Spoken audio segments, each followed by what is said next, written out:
the tram pursuit, if you like. What goes into planning and executing a sequence of that magnitude and impact? Oh, a lot of work. A lot, yeah, many months. I mean, that sequence, that sequence is so large. The energy it takes on as we develop it, it almost feels like it's its own movie as we're prepping it within the movie.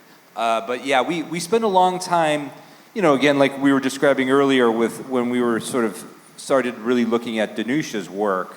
We spent a lot of time researching and thinking about where we can take the movie, what we can do, how we can explore the characters that we're thinking about, and that sort of creative phase kind of eventually starts to turn into exploring it through storyboarding, or sometimes we'll animate certain sequences of the film just to feel out how they're playing. We'll also get together with our stunt team and we'll stage certain sections of the action that we're thinking about, like in a gym, and we'll shoot it and we'll edit it together. So it's almost a process of us making the movie before we make the movie, because action is so hard to shoot and hard to execute. When you get there on set, the crew is massive.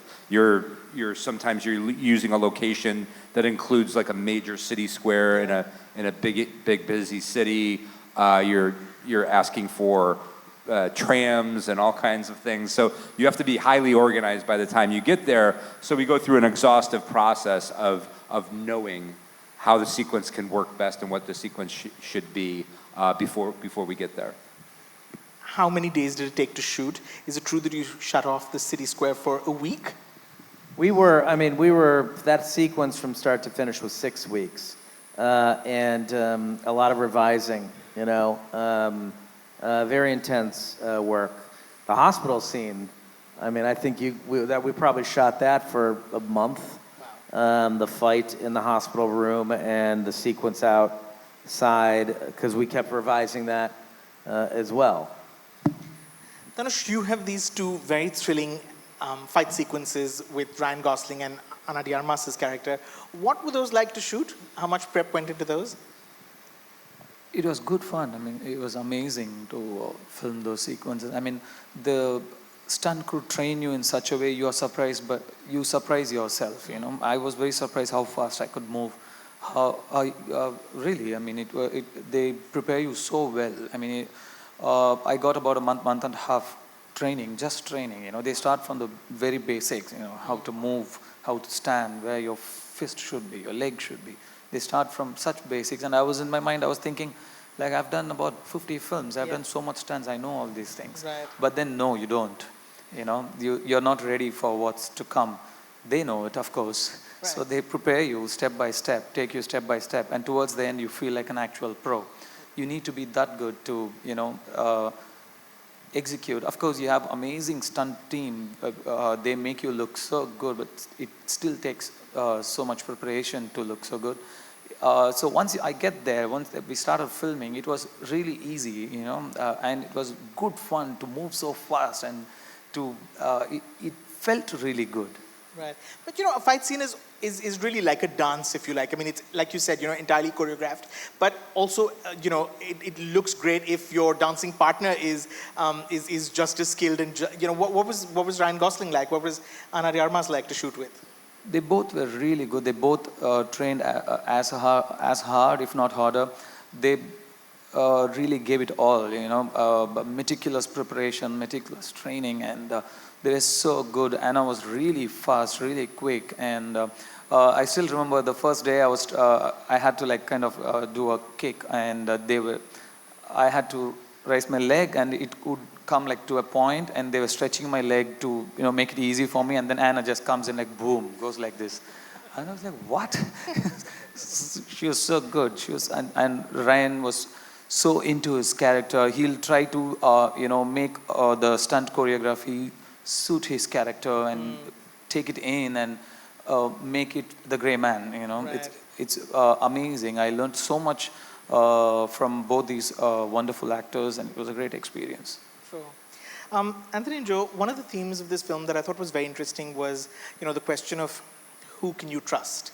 Can you trust the establishment? Can you trust the system? And I feel like those are themes that are especially relevant anywhere in the world today.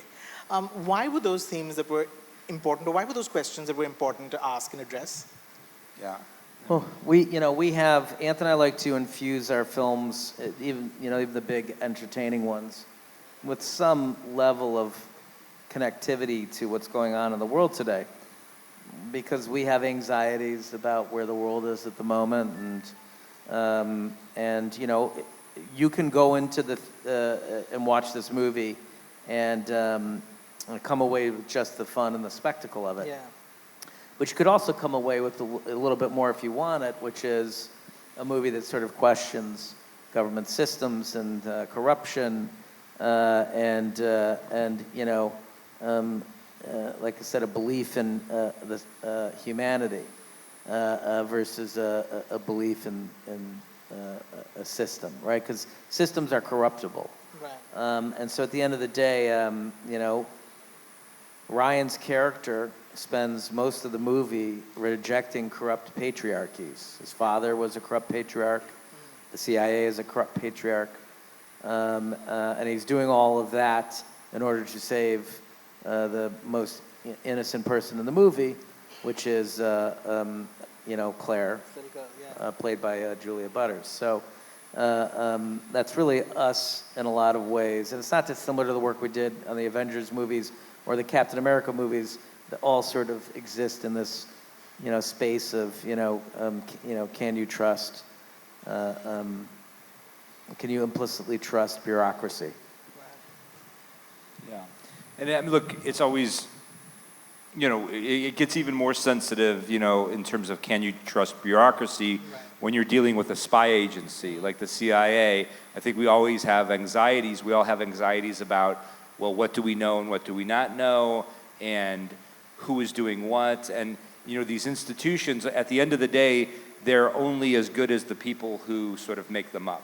Right. So the people who, it really falls on those individuals to either be, to be accountable for the actions they do, and in a way that's defensible, or to hide and lie and, not be honest about what the actions are. And it's you sort of see those two camps within the CIA and the movie, and that's, I think we're dealing with that conflict in many aspects of government around the world.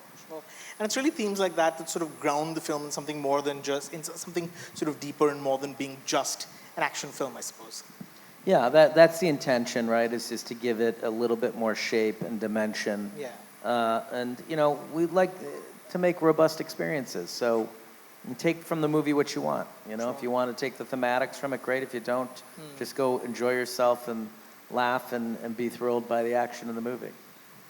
Yeah, but I think we've always most enjoyed theater experiences when you can go and, a movie gives you like the whole range of human experience, right? It can make you laugh, cry, it makes you think, it can scare you, provoke you. We try to give it more of a well-rounded experience. Right. Speaking of laugh, I was surprised by just how funny it is and how it can be. Just the throwaway sort of lines are sort of nicely tucked in. You, of course, wrote and produced Extraction, which a bulk of which was shot in India and with some very fine Indian actors in it. Do you see yourself working more in India, whether shooting in India, but also perhaps working with more Indian actors? Absolutely. We love it here. We love the vibrant film community here. There's so much talent in India. The fan base is so passionate. We'd love to find as many projects as possible with Indian talent, producers, directors, actors. It's exciting to us. We look forward.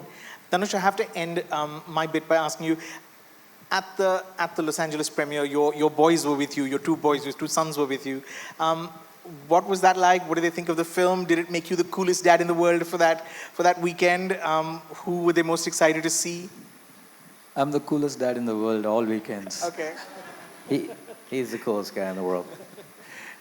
They loved the film. They loved the film. They were very excited. And, they they were really chill. I mean, they were so cool, and it really surprised me because I was so nervous. I'm very comfortable in front of the camera, but I'm very uncomfortable doing everything else. So, like this, or red carpets, or I have stage fright, and I was like thinking like, oh, everything should go well. And these guys were like playing some games on their phones. They were so chill, so cool. They loved the whole experience, and it meant the world to me that they were there. There's a first for everything, and this was my first. This is Hollywood as big as it can get, and this is my first time walking the red carpet there, and it meant the world to me that my sons were next to me and they were there. How lovely. Well, thank you so much. That's all from me, but I know that we have plenty questions from the room here. Of course, The Grey Man begins streaming on Netflix tomorrow from the 22nd of July, but I know there are questions from the room. The press here has questions. Lady there. Hi guys, this is Monica from Bollywood Hangama. Nice to meet you. We met a couple of weeks ago virtually as well, Joe, and I had seen you during Infinity War. So nice to see you again in India. Good to see you. First and foremost, congratulations on the movie. What I do want to ask that it's been 10 years in the making. This project has been in the making for 10 years, and it's been one of the ambitious projects of Russo brothers. So what has been your takeaway as filmmakers? Has it been like too big that you did not imagine it would become this big? And as filmmakers, is it something, a learning experience that you take it forward? And for Dhanush, there's been massive support for you throughout the country and abroad as well. The fact that you are in this project, how are you taking this, and what's been your experience like working here? I mean, for us, look, we love ambitious movies. We grew up on them. And we love the scale of this, but I think it's also an origin story, so we probably took it a little easy. I think if we do a Gray Man 2, it'll be even bigger than this.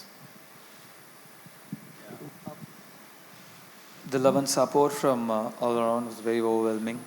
I was very touched and humbled, and I was very happy to see it was very, very well received, and I read so many nice things about Avik San. It is everything that an actor could ask for, unconditional love and support from the audience, and a good critical acclaim. So it's amazing to be a part of this entire journey. I will say this to your question, the time we've been developing this, we've been shooting a lot of other movies that have action, and we've been developing more of a team that we work with, collaborators that we work with, who allow us to be able to achieve these things. So it's funny, like over time, our team just gets better and better and stronger and more experienced. So I feel like we become capable of doing more and more over time. So it's exciting to think where we can all go next with The Gray Man. Thank you. The lady there, yeah. Hi, this is Karishma from Pink Villa. I have more of a unserious question. One of the funniest lines in the film was the Ken doll reference, which Chris Evans makes for for Ryan Gosling. So was that an impromptu thing? Did you all know that he was in Barbie and you all added that? What's the story behind that particular line? We like to think that we manifested Ryan Gosling playing Ken in the Barbie movie. I mean, for as bizarre as it sounds, yeah, that was before anyone knew anything about the Barbie movie, us or Ryan or anybody. I think we could tell that Ryan had a lot of Kenergy, and that he was ready for a Kenaissance. So. Lovely. All the way here. Hi everyone, I'm Renuka Vyavahari from Bombay Times. Hi Rajiv. Hi Joe, Anthony and Dhanush. It was lovely seeing the film last night.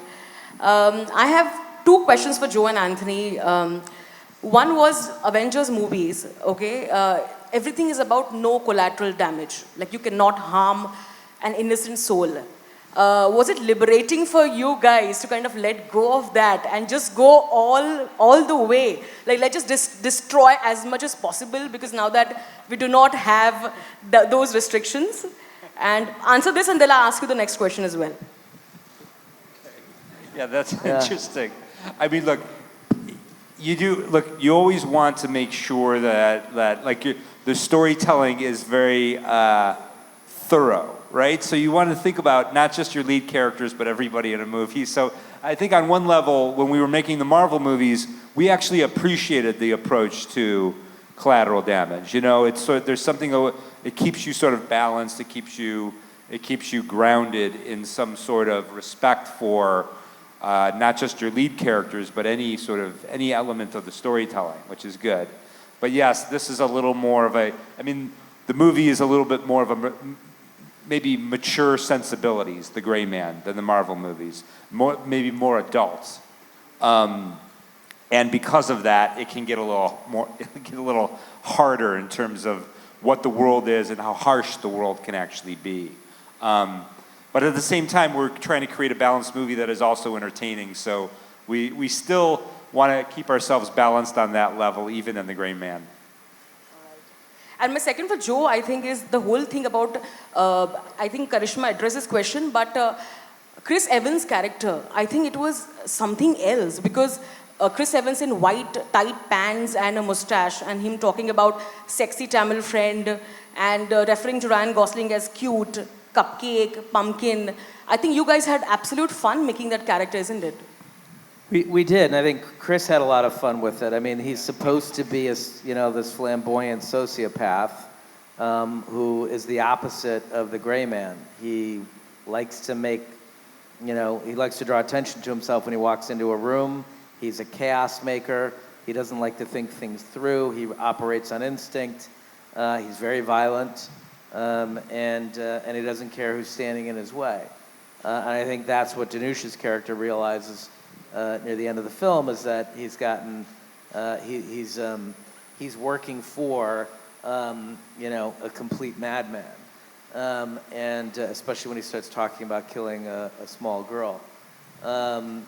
So the character is meant to be reminiscent of some extremist philosophies that are populating the world today. The haircut, the mustache, there's a bit of toxic masculinity in the character, and Chris, really understood the assignment and really wanted to embrace this idea of playing this really mean-spirited asshole. Hi.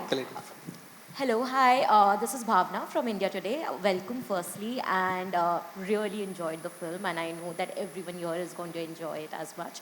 My question first is to Dhanush. In an interview with Ryan Gosling recently with India Today, he mentioned that he really enjoyed working with you, and he would like to work in a film with you where you two are not fighting. So I want to know, how do you respond to that? And my next question is to both of you, and he also mentioned that he would perhaps talk to both of you, Anthony and Joe, to produce a film with Dhanush and him where they're not fighting and are perhaps in a different setting altogether. How do you respond? Are you up for it? It would be great to work with Ryan again. He's a fantastic human being. He's very kind, very sweet, very welcoming, and he kind of made me feel very, very comfortable on sets. And we have amazing mutual respect for each other, and it'll be really, really great to work with him, regardless whether we are fighting or not fighting with each other. But it'll be great to work with him again. Thank you. Hi, maybe a road movie where they have to travel across India. I'm just coming up with it. I don't have the plot yet, but I think Netflix should just tap on that idea right away. But thank you so much. a comedy. Thank you. Hi, Dhanush. This is Sonal from News 18. There's always been a debate about Bollywood and South cinema, and you've also kind of time and again mentioned that you're always referred in articles as South Indian actor, rather you should be referred as an Indian actor. Was it necessary for your character to be referred as a sexy Tamil friend or a Tamil friend, getting into it? And because it had a name like Avik Sen or Lone Wolf. So It's not absolutely necessary, but there's nothing wrong in it. There is it's like more details. The more the details, the better. Jeruso told me, the more the flavor, the better. So we were just trying to add a little more flavor, and I don't think there's any harm in, saying he's a Tamil guy from India. So it's absolutely fine. But yes, I do, I have some, what to say, I'm not, I would appreciate if they collectively call us as Indian actors rather than South actors, North actors. I mean, the world has shrunk, and the borders have, the lines are like, they're fading, and this is the time to, come together and make this one big industry. I mean, it is a huge industry, and it'll be really great if we function together and make movies for everybody, not just South audience or North audience. It is not regional film, it's a national film, not regional films. Every film is a national film. People watch South films, we watch North film, like every film is for everybody. Especially with the digital platforms, now everybody has easy access to watch everybody's work. Talents are easily seen. People can, like, this is a great time to be an actor as well. If you do a good job, if you do your job right, you are noticed by everybody. So it's just great. It just doesn't make sense even now at these times to mention me or anybody as South actor. We're just actors from India, Indian actors. Wise words to end with. I'm told that's all the time we have. Thank you, gentlemen. Thank you, Anthony. Thank you, Joe. Thank you, Dhanush. Thank you, everyone, for being an incredible audience. Thank you so much. Thank you. Yeah, we'll do pictures now. Thank you, gentlemen. We'll do some. Thank you. I just want to say I'm sorry. I'm sorry if I was doing this the whole time, but Amir Khan was very gracious to host us for dinner last night, and when we were leaving, he gave me, what was it called? How do I say? Pan. Pan. So I have beetle leaf stuck in my teeth. Something still. to take back with you. Yeah, it's still stuck in there. Thank you, Joe. Thank you. Thank you all. Okay.